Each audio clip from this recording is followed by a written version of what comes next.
Сәлеметсіңдер ме балалар? Қазақ тілі 3 сынып 70 сабақ 18, 19, 20 жаттығулар.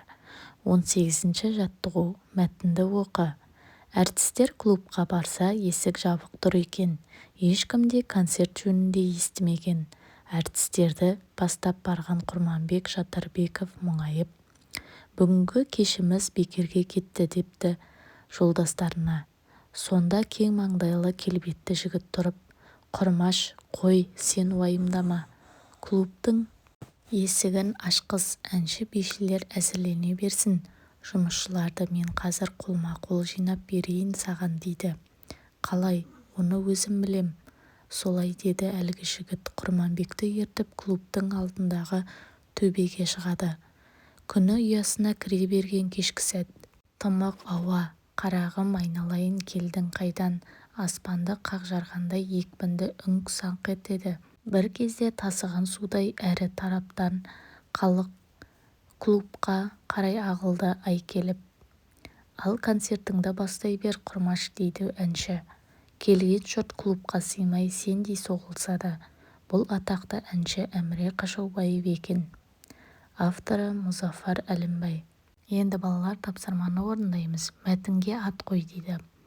Балалар, мәтін Әміре Қашаубаев туралы. Сондықтан мәтіннің атын Әміре Қашаубаев деп қоямыз. Мәтін кейіпкерлері туралы не білетініңді айт. Мәтіннің кейіпкерлері Әміре Қашаубаев, Құрманбек Жандарбеков. Әміре Қашаубаев 1888-1934 жылдар аралығында өмір сүрген қазақтың әйгілі әншісі, композитор және музыкант. Ол қазақ музыкасының дамуына үлес қосқан тұлға. Әміре өзінің керемет дауысы мен орындаушылық шеберлігі арқылы кеңінен танылды. Құрманбек Жандарбеков 1910-1983 жылдар аралығында өмір сүрген қазақтың әйгілі актері, режиссер және театр өнерінің майталманы. Ол Қазақстанның мемлекеттік академиялық драма театрының негізін қалаушыларының бірі болып табылады. Келесі, мәтіндегі зат есімдерді тап, олардың жалқы есім немесе жалпы есім екенін анықтаңдар. Жалпы есім мыналар: әртістер, концерт, есік, әнші, бишілер, жігіт, ауа, аспан, халық, жұрт. Жалқы есімге: Құрманбек Жандарбеков, Әміре Қашаубаев, Құрмаш сөздері жатады. Келесі, 19 жаттығу. Нақыл сөздерді қатесіз жаз.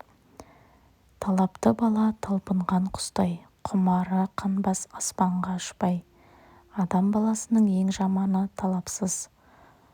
Нақыл сөздердің мағынасын топта талқыла. Бұл жерде балалар талапты бала үнемі биікке ұмтылады, білім мен жетістікке талпына береді деген мағынада айтылған. Ал екінші, талабы жоқ адам дамымайды, өмірде жетістікке жете алмайды деген мағынаны айтылған екен.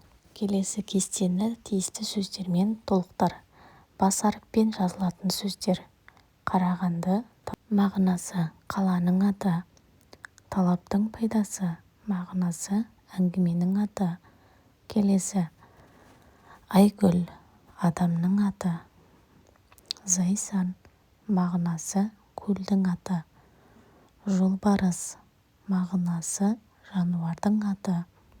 Яғни балалар, біздер жердің, судың, адам аттары, көше, адам аттары, есімдері, олардың барлығы жалқы есімге жатады. Барлығы бас әріппен жазылады. Сондықтан бас әріппен жазамыз. Жарайсыңдар балалар, бүгінгі біздің сабағымыз осымен аяқталды. Сабақ ұнаса, достарыңа таратып, каналға тіркеліп алуды ұмытпаңдар. Және видео ұнаса лайк басуды ұмытпаңдар. Келесі жаңа сабақта көріскенше сау болыңдар.